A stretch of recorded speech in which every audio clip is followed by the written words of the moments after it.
Today Haryana news से जुड़ने के लिए हमारे चैनल को सब्सक्राइब करें और ताज़ा अपडेट के लिए बेल आइकॉन पर क्लिक करें। वोट काटू कोई उम्मीदवार के रूप में आ रहे हैं तो वो अभय सिंह चौटाला, दुष्यंत चौटाला, निर्दलीय उम्मीदवार गोपाल कांडा मिल के आ रहे हैं।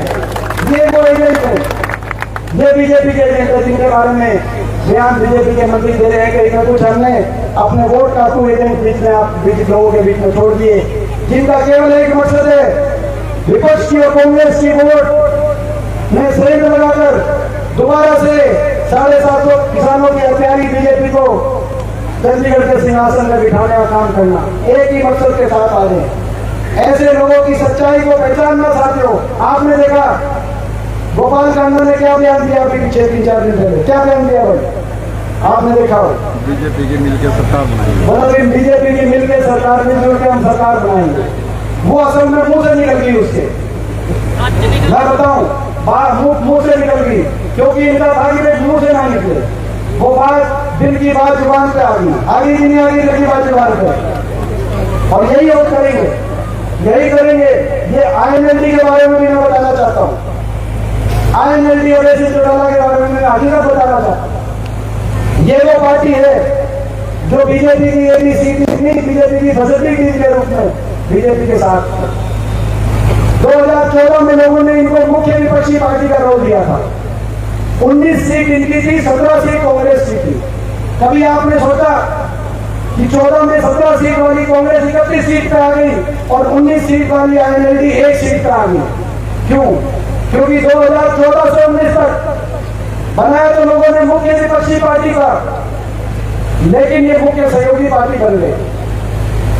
बीजेपी के खिलाफ एक बयान नहीं आया, केवल हुड्डा साहब के खिलाफ और मेरे खिलाफ बयान देते हैं। 5 साल तक सरकार खट्टर साहब की, उनके खिलाफ बयान नहीं, बयान हमारे खिलाफ।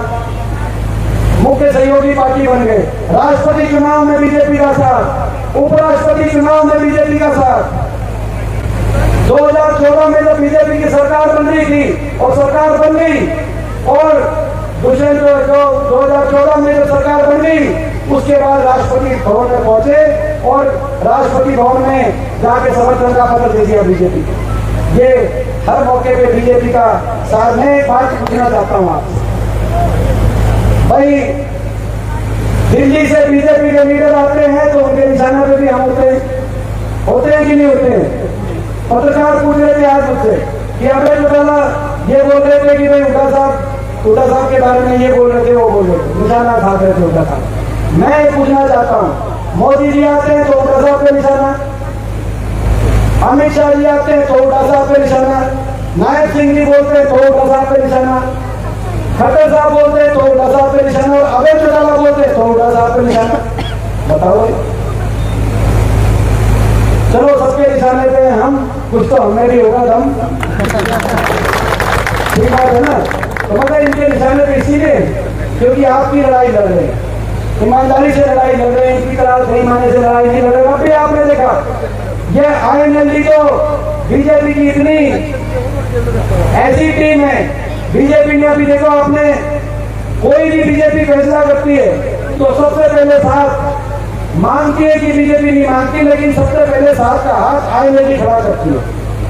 अभी आपने देखा चुनाव की तारीख बदलने की बात आई कि चुनाव, बीजेपी ने कहा कि इस तारीख को चुनाव नहीं कराएंगे क्योंकि छुट्टियां हैं। बीजेपी इलेक्शन की तारीख आती करेगी, कभी तारीख आगे बढ़ाओ 1 हफ्ता। बीजेपी ने जो चिट्ठी लिखी चुनाव आयोग में, उसके 2 घंटे के बाद इनेलो के दफ्तर से वही चिट्ठी बीजेपी ने अंग्रेजी में लिखी, वही चिट्ठी हिंदी में इनेलो के दफ्तर से आई। बहुत हस्ताक्षर बदले हुए थे अभय सिंह चौटाला का हस्ताक्षर 2 घंटे के बाद। मतलब ये था कि भाई कहीं मेरे से पहले किसी और पार्टी, कोई और पार्टी समर्थन ना करे, आप अंदाजा लगाओ। तो ऐसे लोग जो आपकी वोट लेके जाएंगे, लेकिन कहीं ना कहीं चंडीगढ़ में बीजेपी को पहुंचाएंगे, और कई ऐसे लोग हैं जो मलाई खा गए जब किसान पे अत्याचार हो रहा था, बेटियों पे अत्याचार हो रहा था, तो वो इस बीजेपी की सरकार में मंत्री बने हुए आज आपके बीच में आ सकते हैं ऐसे और बता सकते हैं कि भाई हम मित्र हैं, हम उद्धव साहब के मित्र हैं। आज मैं स्पष्ट करने आया हूँ आपके बीच में, ये न्याय की, ये धर्म की लड़ाई है और इस लड़ाई में हमारा कोई एक मित्र है तो वो सब मित्र है, हमारा कोई मित्र नहीं है। आगे समझ थोड़ी बात मैंने खोल के बता दी, कोई कमी तो नहीं रहेगी, कहीं बातों को मतलब चेक कर लेना। तो ये कांग्रेस की सरकार बनेगी, हर वर्ग के हम फैसले लेंगे। सबसे पहले अपनी माताओं और बहनों को 2000 पेंशन, माताओं और रसोई पेंशन माताओं और बहनों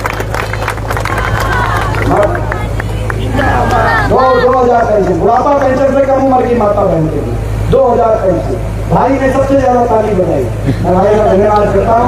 हर घर में जाके लड़ाई नहीं करनी भाई, ये मेरी टेंशन है, मैं बताऊंगी मुझे दिखाई दे रहा है। और भाई बड़े बुजुर्गों को जैसी सरकार आपकी बनेगी, देश में सबसे ज्यादा 6000 बुढ़ापा पेंशन कराएंगे। महंगाई से राहत देते हुए 300 यूनिट बिजली में राहत देने का काम करेंगे। 500 रुपए में गैस का सिलेंडर माताओं बहनों को पहुंचाने का काम करेंगे।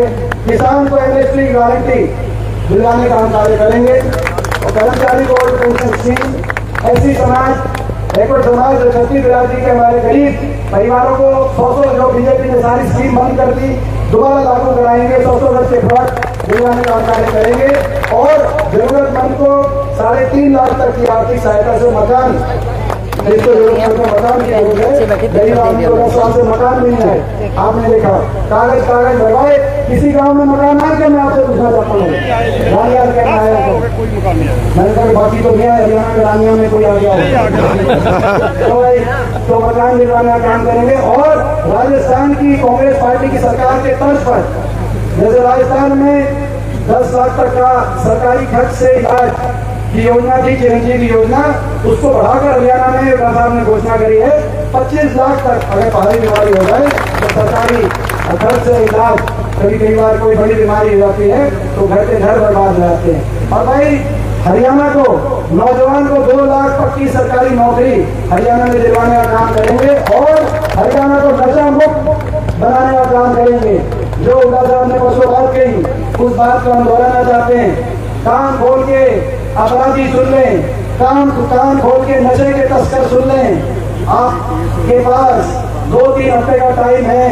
8 अक्टूबर से पहले या तो आप हरियाणा छोड़ दो या आप अपने ये ऐसे गंदे कान छोड़ दो, और नहीं तो आपका इलाज बांध लेंगे आज 8 अक्टूबर के बाद इसका सारे अपराधियों को नशे के तस्कर। और किसानों पे जो मुकदमे बने उन मुकदमों को भी वापस करवाने का काम करेंगे। और ये जो 750 किसान पंजाब में, जैसे कांग्रेस की सरकार में इन 750 किसानों में से जो पंजाब के थे उनके परिवारों में एक सरकारी नौकरी, तो इनमें से जो 150 परिवार, 150 परिवार हरियाणा के, उन परिवारों को भी एक सरकारी नौकरी देते उनका सम्मान करेंगे, ताकि भूले ना देश कि ऐसा भी संघर्ष करना पड़ा था, ताकि ये देश ना भूले। ये लड़ाई जय जवान जय किसान के नारे को बचाने की लड़ाई है। ये लड़ाई बाबा साहब भीमराव अम्बेडकर जी के संविधान को बचाने की लड़ाई है।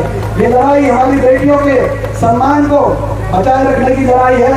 देश देखेगा जब नतीजा आएगा बड़ी गांव का नतीजा, कि बड़ी गांव किस तरफ खड़ा है, हमारे किसान बेटियों का मान सम्मान पे चोट पहुंचाने वाली ताकतों के साथ खड़ा है, या उनके किसान के, हमारे बेटियों के सम्मान के साथ पूरा देश, तमिलनाडु केरल से लेकर कश्मीर तक नजर होगी हरियाणा के इलेक्शन पे कि वो कौन सा इलाका है जिसकी बेटियों को यूं दिल्ली की सड़कों पे रौंदा गया। 6 महीने तक FIR करने से भारत सरकार ने मना कर दिया। ये तो वो देश है जहाँ दुश्मन की बहन बेटी की इज्जत को भी अपनी इज्जत माना जाता है। ये वो देश है जब द्रौपदी की इज्जत पे बात आई तो हरियाणा के कुरुक्षेत्र में महाभारत का युद्ध हुआ। न्याय और अन्याय, धर्म और अधर्म की इस लड़ाई में जब नतीजा आए तो बड़ी गांव नंबर 1 पर न्याय के साथ खड़ा दिखाई दे रहा है। ये मेरा गांव है, बड़ी गांव में बारी बारी आने का मुझे मौका मिला है। मैं कहना चाहता हूं अपने सभी साथियों से और रानिया हल्के के सभी कार्यकर्ताओं से, आज रानिया में दोबारा से आने का एक बड़ा मायना है। चुनाव आप जीत की तरफ बढ़ चुके हो। आपको पता है कि सिरसा की सारी सीट, इलाहाबाद में आप देखना, इलाहाबाद में चुनाव जीत की तरफ आप बढ़ चुके हो। तो सारे साथियों को कहना चाहता हूँ, जोर लगा दो साथियों, पूरा लग जाओ, 1 हफ्ते का समय है, ईमानदारी से अपनी तरफ से दिन रात एक कर दो। कई साथी ऐसे भी हो सकते हैं, रानिया हल्के के एक आधा साथी कोई ऐसा भी हो सकता है, बनी गांव का कोई मेरा पुराना साथी ऐसे तो जो यूं कहते हो कि कोई बात नहीं, इलेक्शन में इधर उधर कर लेंगे, बाद में जाके एमपी साहब से मिलेंगे सरकार आने के बाद।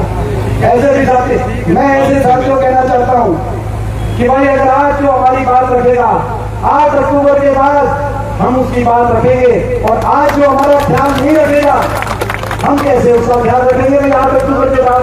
तो भाई ये आज मैं स्पष्ट रूप से कहना चाहता हूँ, आज है साथ देने का, साथ निभाने का आज समय है। आज ये जो हमने सबसे कहा अपील करी है साथ देने की, इस अपील की भी एक्सपायरी डेट, इस अपील की एक्सपायरी डेट 5 अक्टूबर को है। या तो 5 अक्टूबर से पहले हमारे कोई जो पुराने साथी रहे हैं जो इधर उधर भटके हुए हैं, या तो 5 अक्टूबर से पहले वो साथी इस अपील को मान ले, नहीं तो इसके बाद जब सरकार बनेगी चंडीगढ़ में, बड़ी गांव की सरकार वो होगी, उसमें ये साथी, इन साथियों की कोई अपील वहां सरकार में नहीं सुनी जाएगी। ये कहना चाहता हूं, ये है बात, ये सारी बात है भाई, ये बात सारी समझना भाई, आपको भी आगे, उन साथियों को भी आगे, आपसे ज्यादा उनको आगे आएगा समझ। तो ये बात है, सरकार बन रही है, बड़े बहुमत के साथ सरकार बन रही है, प्रचंड बहुमत के साथ। आप देखना हरियाणा के कोने कोने में जो नतीजा आ रहा है, बहुत बड़ी बहुमत के साथ सरकार चल रही है।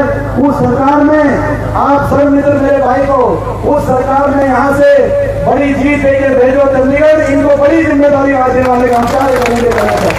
बहुत बहुत thank you sir, thank you. और भाई बड़ी गांव में से आप निकाल देना, मैं आज मैं आया हूँ भाई, मेरी बात रखोगे भाई, बड़ी गाँव